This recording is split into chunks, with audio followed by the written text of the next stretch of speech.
This is Family Time 124. We're talking about being gracious receivers. This falls under our relationship skills, particularly communication. And the idea of being a gracious receiver is about how we take in messages. That's an important part of communication that's sometimes overlooked. A lot of times in school, we address how we deliver messages. You have to speak, present in front of class, as we're writing something. That's how we're delivering a message. And sometimes we overlook how we receive messages. And if we can be better receivers, we can be better communicators in general. And the term a gracious receiver is something that I took from Mr. Rogers. I'm a big fan of Fred Rogers. And he talked about graciously receiving compliments. So we're going to talk about that first. I want you to identify one of the best compliments you've ever received. This can actually be a difficult thing to talk about, and it can be a difficult thing for us to graciously receive compliments. There's a part of us, and I think this is good, there's a part of us that wants to be humble, that doesn't want our ego to run wild, and that sometimes makes us not want to receive compliments or not want to talk about maybe a compliment that actually meant something to us. And I'm 100% guilty of this. It makes me quite uncomfortable when I get complimented about something. And I know sometimes that is a limiting factor for me. Meaning it's something that gets in the way sometimes. That's certainly the case with maybe things that I've done as an author, having written a book or speaking about different things. Sometimes people ask me to talk to a particular group or something like that, and it's very nice. Sometimes people will praise certain things that I've done in that aspect, and it's nice. I do appreciate it. I know it's well intended, but sometimes I kind of clam up and I become uncomfortable because I don't want to get into a place where I'm doing things for the praise or for the attention. So I know sometimes I'm not a very good receiver of compliments. And I have to remind myself that if someone is extending a compliment toward us, it's generally meant as a way to connect and a way to identify something that was meaningful to that person, something they admire. And that takes courage to extend a compliment to someone, to open ourselves up in any way, to put ourselves out there to say, I really like this thing, or I admire this thing. So it's important for us to be gracious receivers. And if we can identify compliments that have been meaningful to us, that does say a lot about who we are. I think of a couple different times where I've decided to take something as a compliment, even if it wasn't necessarily delivered to me directly as a compliment. Sometimes those are my favorite. I know I talked about this in one of my classes a week or so ago. I remember one time being in a football meeting in college. And basically one of our coaches was yelling at us because we had not had a real great performance. And amidst the yelling at everyone, his point was that nobody had reached their potential yet. That we needed to keep striving toward our potential. And amidst the rant, he said, "Nobody in here has reached their potential, not even Nielsen." And I decided to take that as a compliment. Now, it may not have even been intended as a compliment. He might have been suggesting that I had the lowest ceiling, which, athletically speaking, was probably pretty close to true. But I decided to take that as a, like, oh, he's in some way identifying that at least in this particular arena, I'm maybe closest to what my athletic potential is compared to the others in the room. So that was not really a compliment, but not a direct compliment to me, but I decided to take that as a compliment. And even now, it feels weird talking about it because I'm not really saying that I thought that I was close to what my athletic potential was, or that I was a better player than anyone else, or anything like that.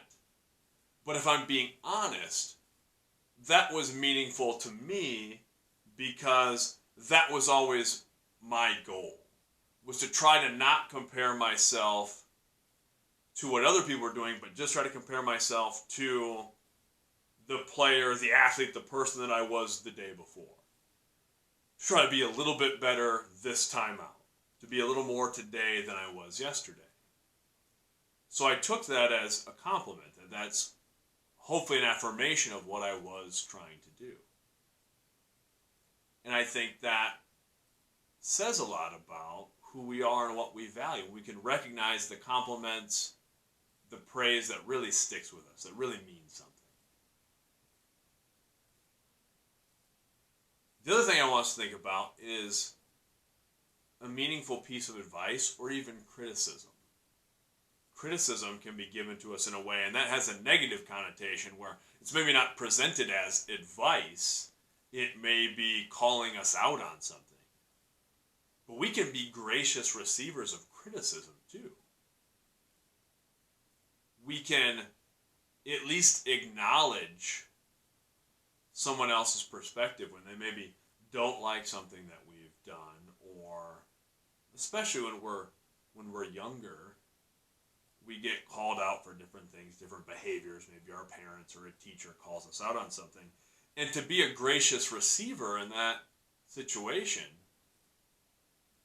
we can't just dismiss what the people are saying. We have to accept the criticism or the advice and consider, is it valid? Is there a point here? There will certainly be times in our lives where people criticize us, and that has a lot more to do with the other person's insecurities than it has anything to do with us. When people tear us down and try to belittle us, that has everything to do with that other person and very little to do with us. So we have to differentiate. We have to recognize when something is just an attack, but we also have to recognize when a criticism maybe has some merit. That maybe we are doing something that is causing a problem for someone else, or is being disruptive, or is maybe not in our best interest, and someone outside who cares about us sees that and recognizes it and is trying to present that to us in a way that could be beneficial. That's being a gracious receiver there. So I want us to also identify what's the best, or one of the best pieces of advice or criticism that stuck with us. I think of one where this is when I was named the head football coach at my first teaching job at Edgewood Colesburg, and I think I was 22 when I was named the head football coach. And looking back, there was a lot of things I wasn't prepared for and that I didn't do very well. And I found pretty quickly there were aspects of being a head coach I didn't particularly like. I love coaching and teaching. I love working with students and athletes. I don't particularly enjoy the administrative side of things. I don't like that. For me, it's time and energy dedicated to things that aren't directly working with the athletes, working with the students.